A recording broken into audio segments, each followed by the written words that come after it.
Hey there, change agents. It's Courtney and Lena from Kynection. Our series, Kai Meets Dilbert, is the oasis in the desert for business leaders thirsty for a lift in the dry conversation of quality, health, safety, and environment. Are you asleep yet? Hope not, because in every episode, we will explore the parody of the Dilbert comics by Scott Adam against the backdrop of Industry X or Industry 4.0. We will cover many topics from compliance audits to advances in BizTech with a focus on our digital backbone, the one system as we call it. Let's drink. Okay, Lena. So Scott Adam, Dilbert Series, really good backdrop in our opinion for setting some conversation around business. Yes. The way in which businesses conduct. We're into episode 2 of the Dilbert Series, Kai Meets Dilbert.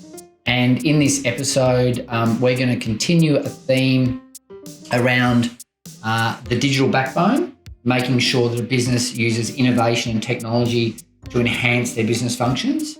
But in particular, focus this episode is a conversation around leadership.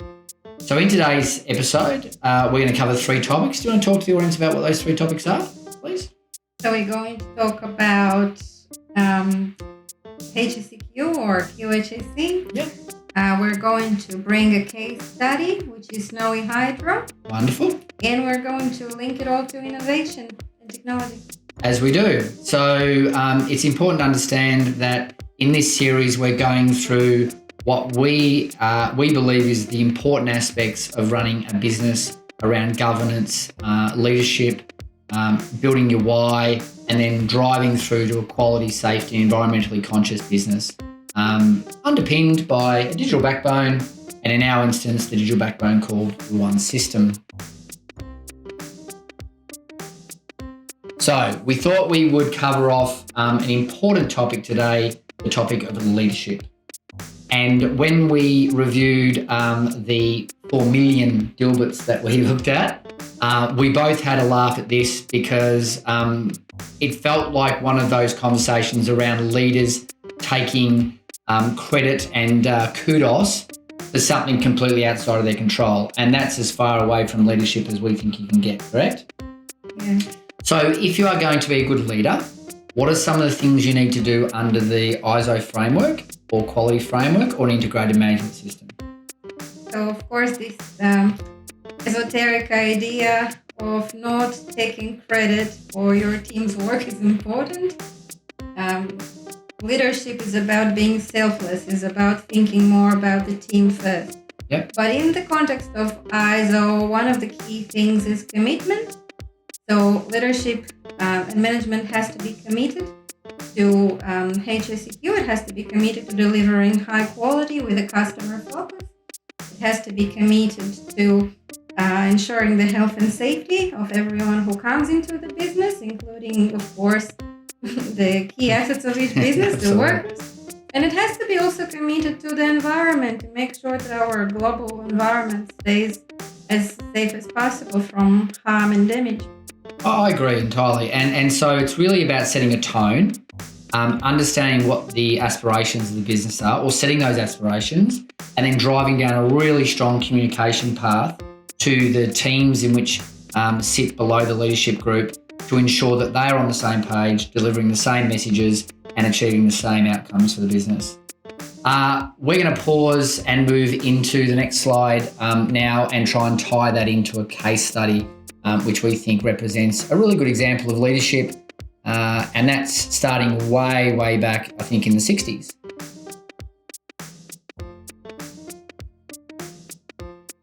So here we are in the case study. Now, the exciting part about this case study today for me is that we have a client here that we have identified as a fantastic role model for leadership. Why? Because they set about achieving a task that had never been achieved before, globally, correct? And that was to create a massive battery out of water. Is that possible? A battery out of water? Well, this one was a battery out of water. So in the concepts of Snowy, we felt the leadership position was just like the snow that comes off the Alps to provide the water flow that drives the the paddles. No, what are they called? The turbines. That's the word I was looking for. The turbines that then creates electricity. Leadership can be a driving force like that natural snow. You drive downstream to your teams, and that's where the engine runs and the output comes. In this instance, leadership leverages all of those available resources in your business to maximise the results and improve an ongoing energy that can last for decades. And that is the Snowy Hydro project, which now has Snowy Hydro 2. So, Lena, can you give us a few undertakings of how and why your article, which we published after this presentation today, why you wrote an inspirational article around leadership for Snowy Hydro? Yes, sure. So, our inspirational sides of ISO series are selecting the ideal candidates for each particular clause of the ISO standard. And Snowy was selected for clause 5, which talks about leadership.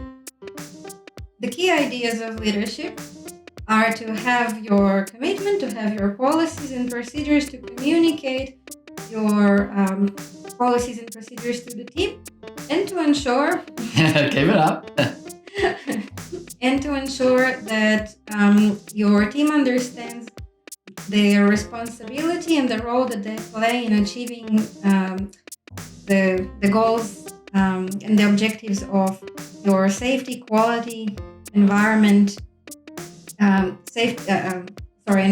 basically any other policy that you have, and what's going to happen if they won't be followed.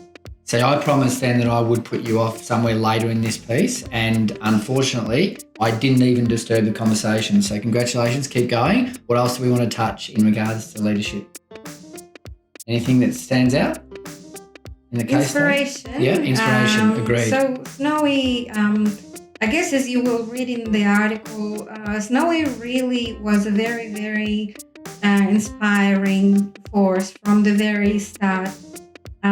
They moved from basically starting only 4 years after the Second World War to being a massive empire, and they had to constantly drive and bring up and inspire their staff, and they pushed through a lot of change because they had a lot of acquisition of other businesses along the way. So every time a new business is acquired, it changes everything. It changes the structure. So they had to push through many changes, and with the inspirational leadership and their key goals and objectives, they really achieved a massive work. Absolutely, and I can imagine the 1940s or early 50s to think about ludging up concrete and technology back then, which would have been the turbines and these things, would have been a monumental task. It's bad enough driving up there now into the snowy regions, let alone doing that with a horse and cart. So amazing leadership, amazing company, and someone we're proud to be working with under the joint venture with Future Generation.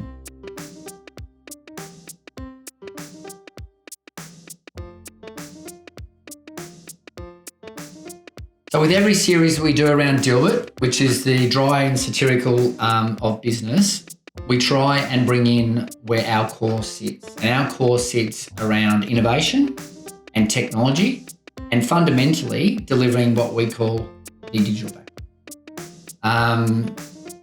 A one system approach, that is where you think about how your business operates in all its moving parts to reduce the impact to the users in the field or the management team in regards to their job functions, creates a seamless and easy to operate within environment. And I believe that ties in closely with leadership today, where innovation needs to stem from the top and be driven down. But we also think, as an organisation, from our experience, that you can't be a better leader than to ask the teams below you on what they can do to improve their processes and their efficiencies, and then build the systems around those. So really, really important to think about innovation and building a backbone for your business, a digital backbone. We're carrying this one Zen quote, and we're going to do this for the whole series. I got Lena with a bit of a giggle when I pulled this off, because we start with the concept of before enlightenment, chop wood, carry water, which means you do the basics, you put the things in place that are needed. But as innovation occurs, we don't have to chop wood and carry water anymore. So after enlightenment, we believe, go and build some really good dashboards for your leadership team. How do you build dashboards? Well, you build dashboards through collecting data. And what we know, and to replicate the conversations around Edwards Denning, who was the godfather of quality, PDCA, components of the design of PDCA, explored and understood total quality management systems when he was working in Japan, and we all know Japan are very efficient in their operations. They sort of started the charge around full stack quality design. Without data, you're just another person with an opinion. And I think that stands true for leaders. Do you agree, Lena? Yeah, totally. Yeah. So when we talk about that concept of innovation and design, it's about a leader identifying how he can provide the best tools, the absolute best tools for the people that work with and around them on a daily basis to ensure the business achieves its goals, aspirations and targets.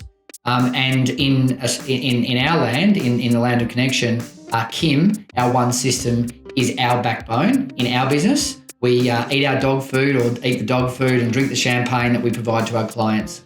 So that's the concepts that we wanted to get across in today's presentation, was leadership and innovation go hand in hand. We talked about culture and technology beating strategy.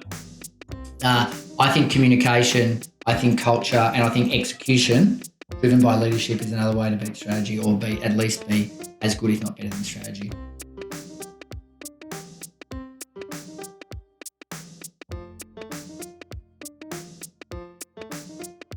Okay, so innovation, digital backbone, one system, the core.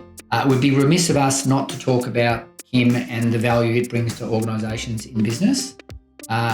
When you link our application, Kim, which is a one system approach, the right side to the left side accounting, the data flow, the data engine, we have built some really, really amazing modules that coincide and work in unison together.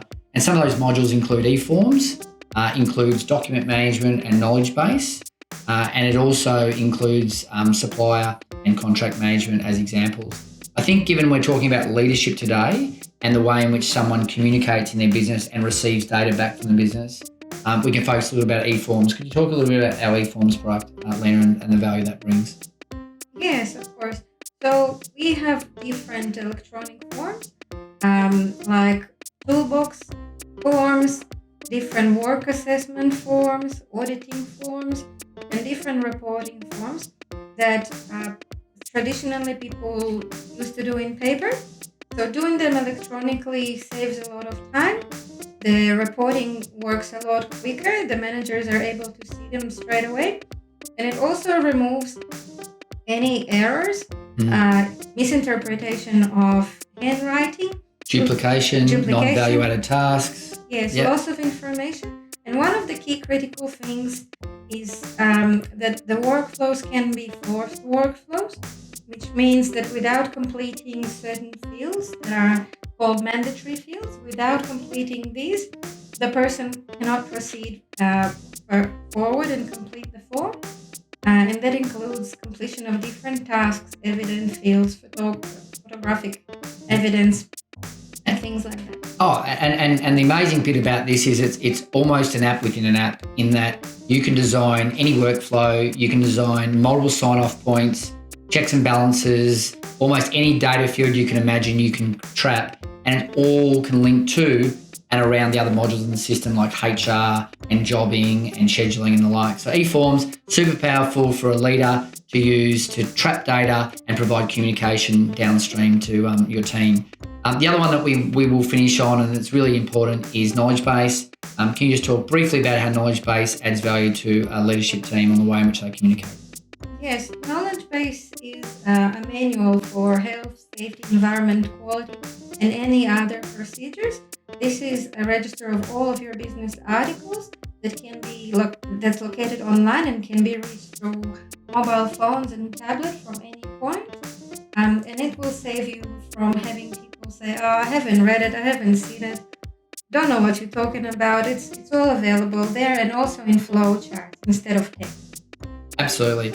So we'll close out today, a nice close-up. I know you love it. So we're just playing with this wonderful media room that we've got as well, that we've put together to put these little presentations and series. We want to make content valuable for our clients and future clients, and we want to provide it in as professional a way as we can using the tools and solutions we have at hand. So in closing, a system, a backbone is critical to the business, but it doesn't mean anything if you haven't got leaders driving the right design for that system and the approach for the short, medium and longer term.